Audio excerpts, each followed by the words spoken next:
The Housing and Urban Development Department received some good news as the year closes. It achieved a clean financial audit opinion with no material weaknesses.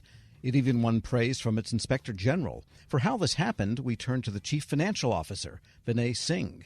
Mr. Singh, good to have you with us. Good morning. Good to be here.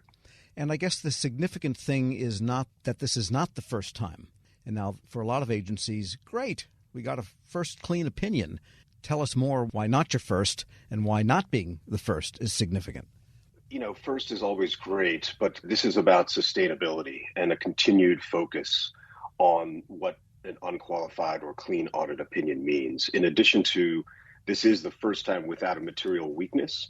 And a material weakness, obviously, is, if there's significant deficiencies over internal controls over our financial reporting. So that itself is significant.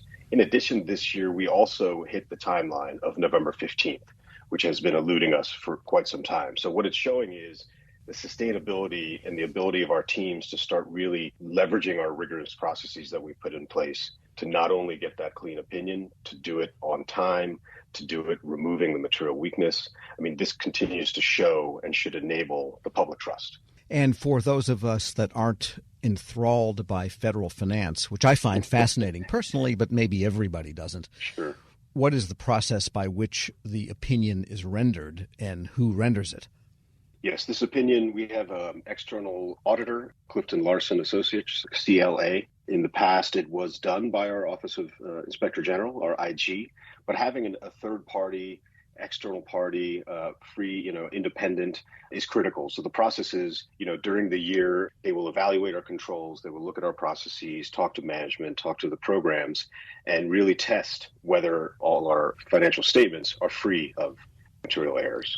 Yeah, interesting. And just again, on the civics side of this, you're the CFO and the Chief Financial Officer has one function, kind of a controller type of function, but then the accounting function is not necessarily within that channel. Maybe just a brief background around how that works. Actually, the accounting is. So the CFO role has several functions, and really getting this clean audit opinion, it does take a village. Financial management, of which Melajo Kubaki is our assistant CFO, runs the core elements of financial management and controls. But the accounting team, where I have Neeta Nigam, who's the assistant CFO there, our systems team, which looks at the financial systems, they all play a role together along with the programs. So the CFO's sole role is obviously financial stewardship, ensuring we do have clean audit opinions. But there's a lot more that happens behind the scenes in a CFO function. Yeah, sure. It's a pretty complex function, and it's been developed almost like a nurturing porridge over the past 30, 35 years or so since the CFO Act. Sure. And you mentioned that this time there were no material weaknesses. Which was the last one to get excised out of here? It was the validation of grant accruals, which was the last one, and that was across several programs. Well, that's a big one, though, because HUD is a major granting agency. And if you look across government, grants management is the object of a lot of oversight, a lot of IG, a lot of GAO, a lot of congressional concern over the years. So to not have a material weakness in something so crucial that's also uniquely federal, that sounds like a big deal. Yes, it has been. And the teams have been working on this. This is not like something that happened within 12 months or 18 months of me being here. This goes back to continued management focus on this. HUD has been set up as a decentralized agency where the programs do have their own financial analysts. They put out the grants and we work with them. So it's different than just kind of a private sector organization where you have more of an autocratic, the CFO controls everything. So to be able to do it this way is also, I think substantial because it shows that kind of connective tissue with the programs and the CFO, continuing to build that relationship so that this will continue. It's not just a one-off. We're speaking with Vinay Singh. He is the Chief Financial Officer at Housing and Urban Development. And from the CFO standpoint, sitting in your chair, what are the things, the indicators, the dashboard lights that you watch day to day to make sure that this vast and complicated and very hard to see inside of function like finance and accounting and cash control and all the rest of it is operating the way it should and that nothing horrible is brewing under the surface? Yeah, that's a great question. I have several dashboards that I look at. One around the controls that we talked about, where financial management looks at things like the single audit compliance and other aspects of accounting and looking at balances and receivables.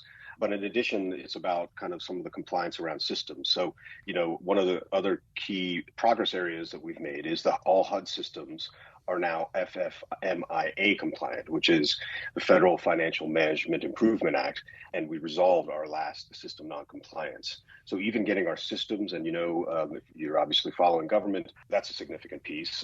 We've got budget reports that I look at. I look at something we call the AIR reports around assurance, integrity. There's several key pieces that I monitor daily, some weekly, some monthly, and then have discussions with the team around.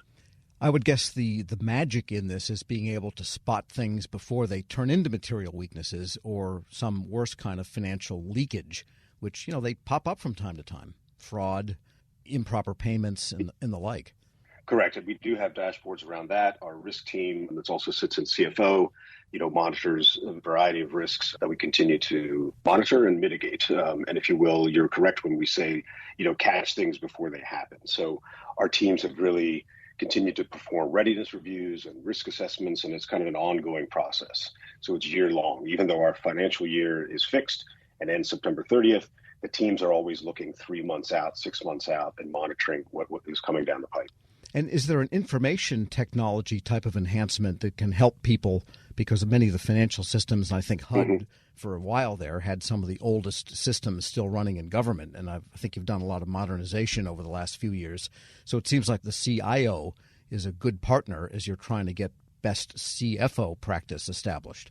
100%. CIO is fully integrated with us. Our teams all have great relationships and have built processes where we work together. And so that mentioning, our compliance with our FFMIA is critical, but also, financial management overall was removed as a top management challenge for the department, where the OIG has said, HUD has shown that sustained progress.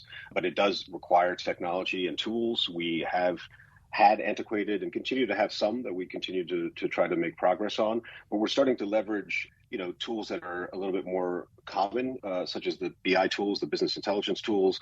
I know our teams are aggressively looking and using robotic process automation, RPA, and bots, but just the ability to be able to process and transaction, do data mining and data analytics, that's the critical part. That's where I think we started to make progress and why this is the 4th year in a row, because, relying on those older systems, it was very difficult to get comfort for the auditors around what we have. But now that we have more progressive systems, more information showing up in real time or closer to near time, it starts to give comfort and assurance to the auditors that we're understanding our transactions, we're seeing what's happening now, able to monitor the risks that could happen.